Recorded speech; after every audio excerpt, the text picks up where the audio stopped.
¿Qué tal amigos? Bienvenidos a otro video, yo soy Vic. Bueno, en el video de hoy vamos a hablar sobre los promos de las megalatas. Vamos a hablar sobre las cartas que nos van a dar que tienen arte nuevo, sobre los promos que se nos prometieron desde hace aproximadamente 4 o 5 meses y las 3 cartas nuevas que están dando mucho de qué hablar. De esto va a tratar el video, así que vamos allá. Primero que nada, el lanzamiento de la megalata es el día 29 de agosto para las tiendas oficiales, el día 30 de agosto prácticamente para todo el mundo, aunque sabemos que muchas veces se acaban vendiendo mucho antes, por lo que podrían estar revisando sus tiendas o a donde sea que vayan a comprar cartas por estas fechas si es que quieren conseguir la lata lo más pronto posible. El costo de la megalata como tal es de $20 por cada una. Sin embargo, dependiendo de dónde estén comprando, puede que este precio sea un poco más alto o un poco más bajo. Incluso también va a variar si piden muchas piezas. Cada una de las megalatas contiene 5 cartas promocionales y 3 megapacks. Los megapacks son estos sobres en los que tenemos cartas de 4 expansiones que en este caso fueron Flames of Destruction, Cybernetic Horizon, Soul Fusion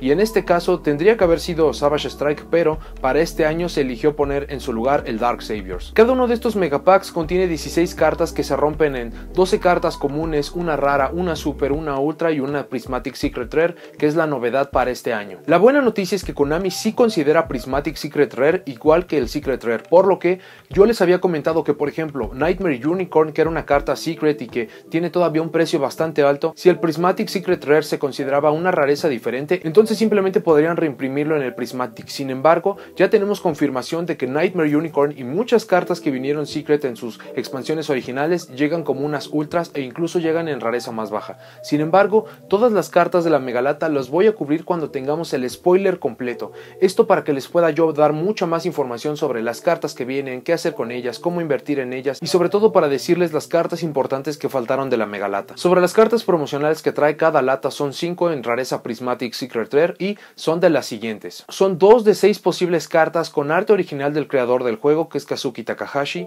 2 de 5 cartas que vinieron en la serie original de Yu-Gi-Oh! Y por último 1 de 3 promos de cartas originales que nos llegan para TCG. Vamos a hablar primero sobre las cartas con arte original de Kazuki Takahashi. Primero tenemos al Blue Eyes Alternative Ultimate Dragon, que es un monstruo de fusión que su efecto es que nuestro oponente no puede seleccionar esta carta con efectos de cartas, además no puede ser destruido por efectos de cartas del oponente. Una vez por turno podemos seleccionar una carta que el oponente controle o hasta 3 en su lugar si esta carta fue invocada por fusión utilizando un nombre cuyo nombre original fuera Blue Eyes Alternative White Dragon como material y las destruimos. Esta carta no puede atacar el turno que este efecto es activado. Luego tenemos al Magician of Black Chaos Max, que es un monstruo de ritual. Se puede invocar por ritual esta carta con Chaos Form. Solo se puede utilizar cada uno de estos efectos una vez por turno. Si esta carta es invocada de manera especial, podemos tributar un monstruo y por el resto del turno nuestro oponente no puede activar efectos de monstruos. Su otro efecto es que cuando esta carta destruye un monstruo oponente por batalla, podemos seleccionar una magia en nuestro cementerio y añadirla a nuestra mano. La siguiente es la Palladium Oracle Mana, que cuando nuestro oponente activa una carta o efecto que selecciona un spellcaster que controlamos y no otras cartas, mientras esta carta está en nuestra mano o cementerio, esto es un efecto rápido, podemos invocarla de manera especial. Solamente podemos usar este efecto una vez por turno. Monstruos de nivel 7 o más spellcasters que nosotros controlemos no pueden ser destruidos por efectos de cartas. Si esta carta es destruida por batalla o por efecto, podemos invocar de manera especial una maga oscura desde nuestra mano, deck o cementerio. El siguiente es el Red Eyes Alternative Black Dragon, que no puede ser invocado de manera normal o seteado, debe ser invocado primero de manera especial desde nuestra mano tributando un monstruo Red Eyes desde nuestra mano o campo. Solo podemos invocar a este monstruo de esta manera una vez por turno. Si esta carta es destruida por batalla o si esta carta es destruida en posesión de su dueño por el efecto de una carta del oponente, podemos seleccionar un monstruo Red Eyes de nivel 7 o menos en nuestro cementerio, excepto este mismo, y lo invocamos de manera especial. Y si el monstruo que fue invocado es un Red Eyes Black Dragon, su ataque se vuelve el doble de su original. El siguiente es el Neokaiser Glider, que se puede descartar esta carta y un monstruo, luego seleccionamos un dragón normal en nuestro cementerio y lo invocamos. Si esta carta es enviada al cementerio, podemos hacer que todos los monstruos que controle el oponente actualmente pierdan 500 puntos de ataque hasta el final del turno. Solo se puede utilizar cada efecto una vez por turno. Y por último tenemos Exodia, The Legendary Defender. No puede ser invocado de manera especial. Podemos tributar 5 monstruos para invocarlo por tributo, pero no puede ser seteado. El ataque y defensa de esta carta se vuelve el combinado del ataque y la defensa de todos los monstruos tributados para su invocación. Si esta carta invocada de esta manera destruye un monstruo fiend de oscuridad que tiene nuestro oponente, ganamos el duelo al final del Damage Step. Sobre estas 6 cartas me parece que ninguna va a tener juego competitivo. Considero que la carta de los ojos rojos va a poder ser utilizada en su propio deck, sin embargo yo no juego el deck, por lo que si ustedes sí juegan Red Eyes, por favor déjenme en los comentarios si tiene esta utilidad o no. Por otra parte, las otras cartas que veo más útiles son el Palladium Oracle Mana y el Chaos Max, que me parece que en las construcciones va a tener un uso, sin embargo no son construcciones lo más optimizadas posibles, no son tan competitivas como podrían llegar a serlo. Esto obviamente teniendo en cuenta que el deck de Mago Oscuro en cualquiera de sus variaciones es un deck bastante casual a pesar de todos los esfuerzos. Sin embargo, si ustedes tienen algún uso o ya algún plan para alguna de estas cartas, también por favor déjenlo en los comentarios. Sobre 2 de las 5 cartas que se nos van a dar que vinieron en la serie original, primero tenemos 2 que son Monster Reborn y Raigeki. Ahora, estas 2 cartas son increíblemente emblemáticas para el juego, por lo que considero que es una elección bastante buena. Además, Monster Reborn es una carta que hasta el día de hoy es bastante útil. Raigeki no es tan útil, sin embargo, el hecho de que vaya a ser un promo va a hacer que prácticamente cualquier jugador ahora sí pueda tener acceso a Raigeki. Por la parte de los dioses egipcios, mucha gente estaba esperando que tuviéramos artes nuevos, lo cual me parece algo bastante extraño porque en ningún momento se nos dijo que iban a ser otros artes. Me parece bastante bueno que hayan elegido el artwork de la Shonen Jump, lo cual me parece que no va a dañar de ninguna manera el valor que tienen las mismas cartas de la Shonen Jump. Sin embargo, esto va a provocar que cualquier jugador que hubiera querido tener estos artworks por fin sea accesible. Sobre la elección de estas 5 cartas me parece que es bastante bueno. Hay que recordar que muchas veces Konami está poniendo cartas para que nuevos jugadores se puedan atraer hacia el juego, y la verdad es que estas 5 cartas son bastante emblemáticas y la verdad es que considero que son mucho mejores promos de los que tuvimos en años pasados. Y por último, las 3 nuevas cartas de TCG que prometieron que iban a entrar en prácticamente cualquier estrategia y que, como ya lo mencioné, están haciendo bastante ruido. De estas cartas voy a hablar sobre cada una, voy a decir los pros, los contras, unas notas, y ya que haya hablado sobre las 3 voy a decir un poco sobre lo que pienso de todas estas en un conjunto. Primero tenemos a Niburo de Primal Being. Es un monstruo de luz de nivel 11, roca, es un monstruo de efecto con 3000 puntos de ataque y 600 de defensa. Durante la main phase, si nuestro oponente invoca de manera normal o especial 5 o más monstruos durante este turno, esto es un efecto rápido, podemos tributar tantos monstruos boca arriba en el campo como sean posibles, y si lo hacemos, invocamos de manera especial esta carta desde nuestra mano.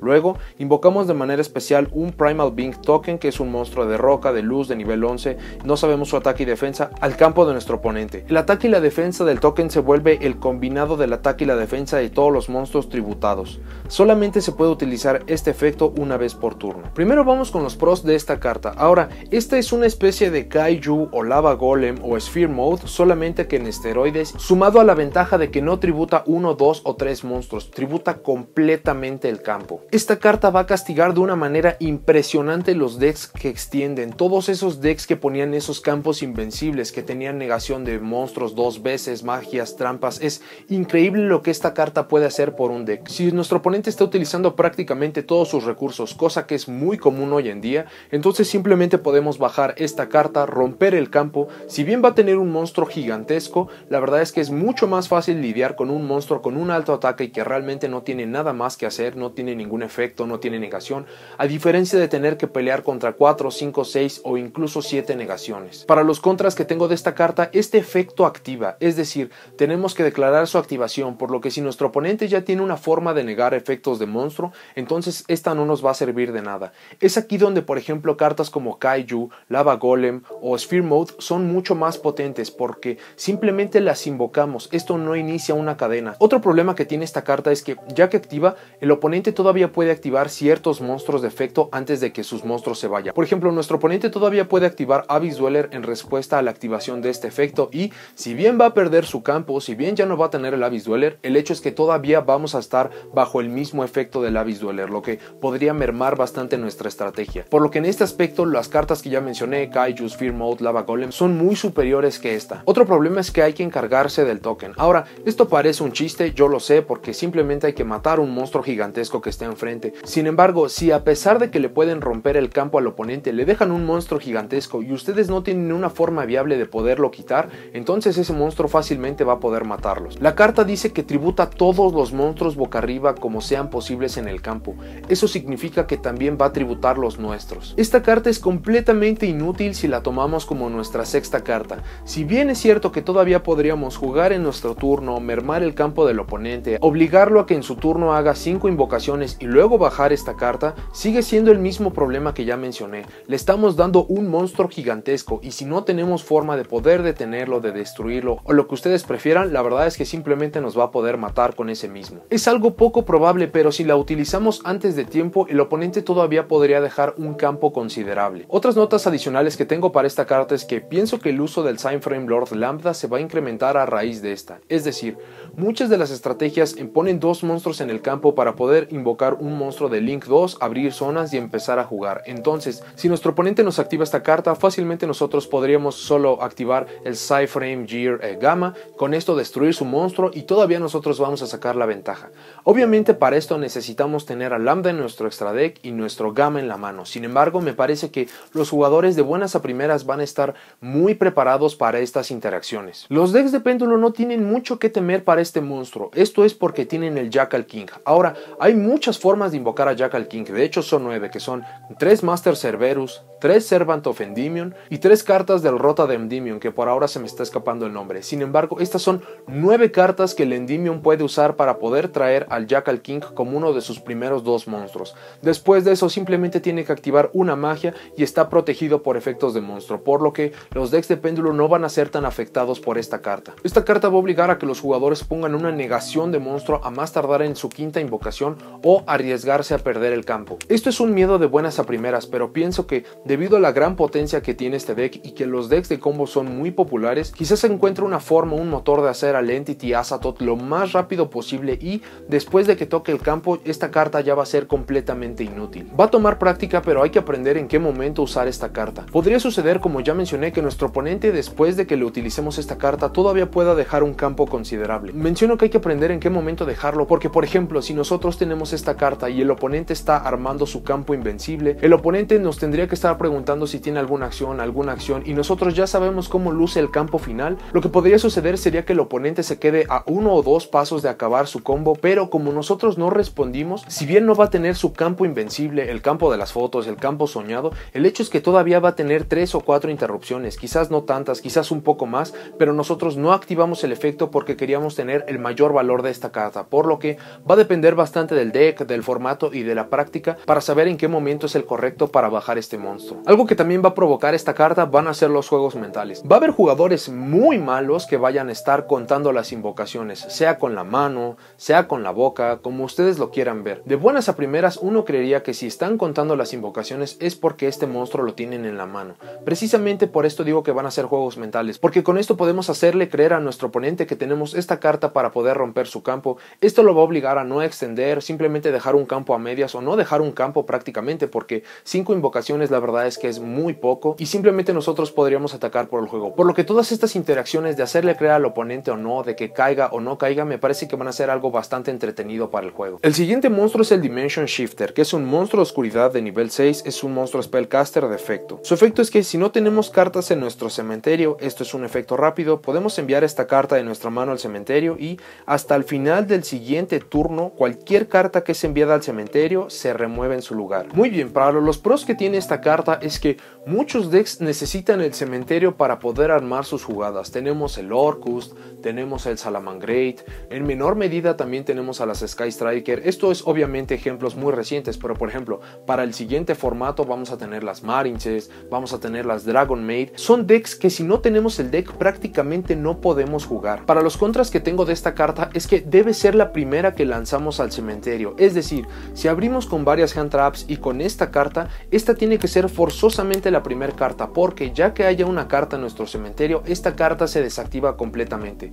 Esto va a provocar que muchas veces vayamos a tener que utilizarla de manera preventiva, lo que significa que en cuanto veamos un Normal Summon, cuando nuestro oponente activa una magia, muy seguramente vamos a tener que activarla allí. Esto va a provocar que muy seguramente en cuanto esté en este Normal Summon o cuando esté activando este efecto, ya que el oponente está viendo que tenemos este efecto activo, lo que podría hacer sería simplemente no hacer nada. Muy similar a lo que sucedía cuando alguien no activaba Maxi en el momento ideal. Muchos jugadores que no tenían dominio del efecto de Maxi lo que hacían era que la activaban inmediatamente y lo único que hacía el oponente era hacer Normal Summon, setear algo y el Maxi no le iba a dar ninguna ventaja como tal. Me parece que esta carta es muy similar en ese aspecto. Esta carta es vulnerable a Caught by the Grave, que sigue siendo una carta muy popular hoy en día. Esta carta es inútil como nuestra sexta carta o si ya activamos una hand trap antes de esta. Muchas hand traps o efectos van a a chocar con la activación de esta carta. Por ejemplo, Effect Veiler, Ghost Ogre, Invoked Mechaba, me parece que incluso Droll o Diddy Crow son cartas que necesitan caer al cementerio para que puedan activar sus efectos, por lo que estas no van a poder activarse si es que ya activamos este en primer lugar. Hay otras que no tienen esta restricción, tenemos a la Ghost Sister, tenemos a la Ghost Belle, tenemos a la Ash Blossom, que también son cartas bastante populares, pero hay que mencionarlo, esta choca mucho con las hand traps y muchas veces las hand traps va a ser una pieza clave para que no podamos dejar que el oponente arme sus campos. Esta carta está prácticamente muerta desde el turno 2, como ya mencioné, si ya tenemos algo en el cementerio, realmente esta no tiene utilidad, sea porque ya utilizamos otra hand trap antes o porque ya estamos empezando a jugar y muchas veces para empezar a jugar hay que buscar, hay que hacer link o hay que hacer sincro, cualquier cosa que se les ocurra, pero ya estamos enviando cartas al cementerio. Otro gran problema es que debido a que es nivel 6, ni siquiera se puede setear en caso de emergencia. Me parece que la única que comparte este problema es también Lancia y todas las demás hand traps en el peor de los casos las podemos setear como una defensa. Como otras notas adicionales, me parece que este es el promo más débil de las tres, es decir, no es una carta mala, pero considerando la potencia y el uso y las restricciones que tienen las demás, la verdad es que esta se siente bastante flojita. También estaba pensando que si todas estas cartas funcionan o ya teniendo estos counters tan potentes, por ejemplo a decks que tienen que enviar cartas al cementerio para poder armar sus jugadas, quizás pudiéramos ver el regreso de algunas cartas. Por ejemplo, That Grass Looks Greener, primero que nada OCG la tiene a 2 y a pesar de que muchos decks están haciendo top con ella, la verdad es que tampoco es una carta que urja bajarla a 1, por lo que sería interesante ver si a raíz del lanzamiento de estas cartas TCG decidiera regresarnos por ejemplo el Pasto o algunas otras cartas similares. Hay decks que van a poder aprovechar esto, sobre todo decks que buscan remover sus propias cartas. Decks que me vienen rápido a la cabeza son por ejemplo los Shiranui, los Metaphys, los Thunder Dragon, a pesar de que no tendrían cementerio para defender a sus mismos Thunder Dragon, pero me parece que sería muy interesante ver qué se puede hacer con esta carta, no por la parte de que sea una hand trap muy potente, sino que va a provocar que no tengamos cementerio, que muchos efectos se empiecen a activar precisamente por esto. La última carta es el Dark Ruler No More, que es una carta de magia normal. Su efecto es que niega los efectos de todos los monstruos boca arriba que nuestro oponente controle actualmente hasta el final de este turno. Además, por el resto de este turno, después de que esta carta resuelve, nuestro oponente no toma daño. Ningún jugador puede activar monstruos de efecto en respuesta a la activación de esta carta. Primero que nada, para los aspectos positivos de esta carta es que todos esos campos invencibles, todos esos memes de que puedas romper mi campo y todo lo que se le parezca, me parece que se acabaron gracias a esta carta. Los campos que hemos visto muy recientemente con los Crusadia, Thunder Dragon, Danger, War Dragon, como sea que le quieran llamar, son increíblemente vulnerables a esta carta. Además, esta misma carta tiene una cláusula de protección, por lo que si incluso nuestro oponente tuviera un campo estilo Gouki Nightmare con doble Trigate activado, monstruos Nightmare que incluso ya estén prohibidos, no va a pasar absolutamente nada, ya que todos los efectos de monstruos que estén actualmente en el campo cuando ésta se resuelve se desactivan. Entonces nosotros podemos pasar a hacer nuestras jugadas en paz, podemos romper el campo, podemos atacar, los efectos no van a importar absolutamente de nada. Para los contras que tengo de esta carta es que dice que no recibe daño el oponente, por lo que los decks que van a ir segundo siempre, los decks de OTK, no considero que la vayan a utilizar a menos de que puedan hacer todo su combo, toda su jugada y luego la puedan volver a hacer en el siguiente turno, sea que reciclen recursos o sea que ese monstruo en el campo se queda como una amenaza y simplemente pueden atacar por el juego en el siguiente. Dice que niega los efectos de los monstruos que estén actualmente en el campo, por lo que si nuestro oponente puede revivir monstruos, hacer invocaciones de Link, hacer invocaciones de Sincro, de Fusión, lo que sea, después de que esta carta activa, entonces esos monstruos nuevos en el campo sí van a tener efectos. Esta carta todavía es vulnerable a magias y trampas como por ejemplo Dark Bribe, Solemn Judgment, Solemn Scolding, Imperial Order, Anti-Spell Fragrance o incluso una Infinite Impermanence que haya estado seteada previamente en la misma columna que se activa esta. Para notas adicionales de esta carta, por si ustedes no han entendido qué tan potente es un Cold Wave para monstruos y Cold Wave lleva prohibida muchísimos años. Ningún jugador puede activar efectos de monstruos en respuesta a la activación de esta carta. Sin embargo, se puede activar una magia o una trampa y luego activar el efecto de un monstruo para poder negar el Dark Ruler No More. Por ejemplo, si nuestro oponente está activando el Dark Ruler No More, nosotros podemos activar, por ejemplo, un tifón, que es algo bastante común, y luego, como una cadena 3, vamos a poder activar el efecto de nuestro Hot Red Dragon Arcfiend, que es una opción bastante común hasta hoy en día, y con esto vamos a poder seleccionar el Dark Ruler No More con el efecto del Hot Red Dragon Arcfiend y lo vamos a desactivar. Es algo muy similar a lo que sucedía con la interacción del Night Beam y Dimensional Barrier cuando los Zodiac eran el mejor deck. Esta carta me recuerda mucho al debate que sucedió cuando Raigeki fue liberado de la lista. Mucha gente considera que Raigeki es una de las cartas más potentes del juego y que está incluso rota, pero me parece que esta carta comparte la similitud de que después de que activamos Raigeki, o en este caso el Dark Ruler No More, nosotros todavía tenemos que tener cartas para poder romper el campo del oponente. Sí, es cierto, en el caso de Dark Ruler No More, desactivar todos los efectos del campo actualmente, o por ejemplo para Raigeki destruir todos los monstruos del campo del oponente, es algo increíblemente potente. Sin embargo, si nosotros no podemos romper ese campo, digamos que nuestro oponente, a pesar de que nosotros pudimos resolver esta carta con una carta de magia o de trampa, nos detuvo nuestra jugada, nos negó una invocación, o por ejemplo necesitábamos un monstruo de efecto y nos lanza una hand trap, lo que no nos permite resolver, entonces este campo va a sobrevivir, quizás no completo, quizás a medias, pero el oponente va a seguir teniendo la ventaja, por lo que hay que complementar bastante bien esta carta. ¿Nos da una ventaja increíble? Sí, pero nosotros nos tenemos todavía que encargar y estar seguros de que vamos a poderle quitar toda esa ventaja que ya generó o los monstruos que no nos dejarían jugar de otra forma. Ahora, como tal, sobre las tres cartas, estoy muy sorprendido del nivel de poder que tienen. Honestamente, yo estaba muy escéptico sobre si Konami en realidad nos iba a dar cartas buenas, considerando que la última carta que ellos mismos promocionaron, que era una carta rota, fue el Sea Monster of Theseus, que hasta el día de hoy no ha hecho nada. Si bien tuvimos muchos la teoría de que esta carta se anunció con bombo y platillo porque se iba a lanzar en el Crystron Needle Fiber y que sí, muy probablemente esta carta hubiera sido increíblemente buena, el hecho es que hasta el día de hoy esa carta fue simplemente un fraude, fue simple humo que nos vendió Konami. Ahora, en esta situación es muy diferente porque estas cartas sí son muy potentes y sí es cierto que estas se pueden utilizar en la mayoría de las estrategias. Sin embargo, pienso que la gente está reaccionando de más a estas cartas, es decir, tienen un poder increíble, sí, sin embargo ya les comenté las restricciones que tiene. Además, cada vez que se lanza una carta que de una manera se considera rota, simplemente la comunidad empieza a jugar alrededor de ella o incluso a pesar de ella. Dos ejemplos en memoria reciente que tengo de esto son Evenly Match y Sky Striker Engage. Primero, Evenly Match. Cuando esta carta fue lanzada, muchos, incluyéndome, creíamos que era el fin de los decks de ir primero, que ya no iban a existir los campos rotos, que ya no iban a existir los campos invencibles. La cosa es que no fue así.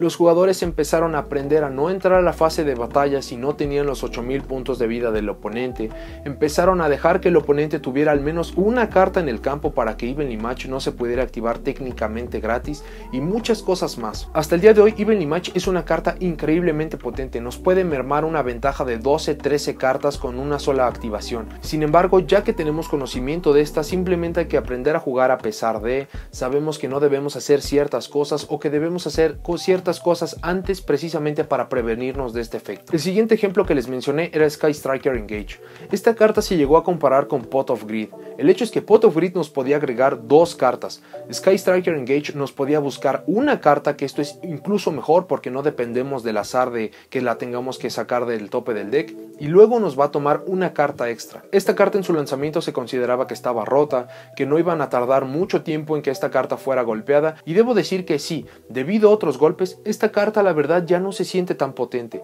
es más bien como una pieza de motor, una pieza que se puede utilizar en muchos decks, que sí tiene una gran potencia, pero la verdad es que no es algo roto, o al menos no se siente roto. Quizás esto sea por lo familiar que ya se siente después de estar tanto tiempo en el meta, sin embargo considero que va a suceder exactamente lo mismo con estas cartas.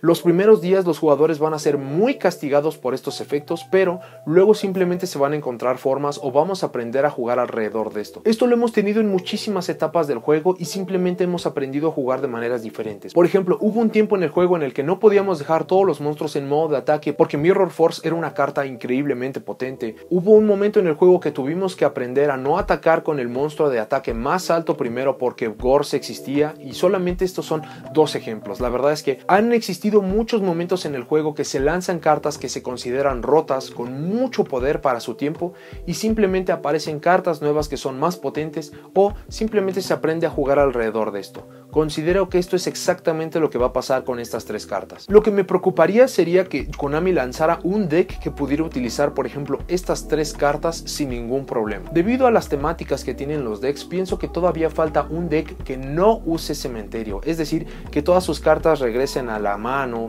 al deck, al extra deck o lo que ustedes consideren. Pero la verdad es que si aparece un deck o si alguien crea un deck que puede utilizar la mayoría de estas cartas o que puede utilizar la mayoría de estas cartas de una manera consistente, entonces ahí sí considero que tendríamos que ver golpes en la lista, pero muy seguramente sería a ese deck que se cree, no como tal a los promos, no como tal a estas nuevas cartas, porque debido a la potencia que tienen, debido a sus efectos, me parece que estas cartas llegaron para quedarse. La idea detrás de estas tres cartas me parece que es excelente, que considero que es que se quiere desacelerar el juego, que no se quieren tener campos invencibles, que se nos quiere impulsar a volver a utilizar magias y trampas, lo cual es algo que es bastante bueno. Y ojalá lo logremos, porque el juego la verdad es que es bastante rápido y cada vez que considero que ya no podríamos acelerar más el juego, por ejemplo cuando fueron lanzados los links, me parece que el juego era mucho más lento antes de la creación de los links. Sin embargo, también existe el otro lado de la ecuación. Lo que podría suceder sería que los jugadores simplemente podrían empezar a abusar de ciertas cartas. Por ejemplo, todavía tenemos algunos efectos que nos pueden buscar Imperial Order, Anti-Spell Fragrance,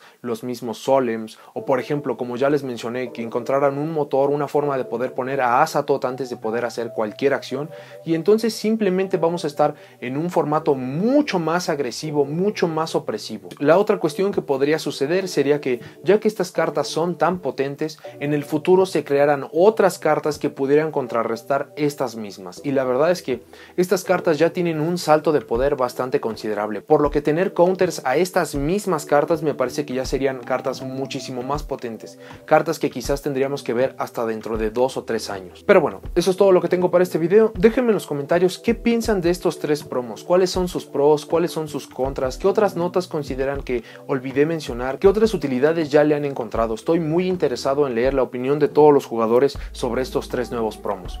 Si llegaron hasta aquí, dejen me gusta, suscríbanse, activen la campanita para saber cuando subo nuevos videos y nos vemos en la siguiente.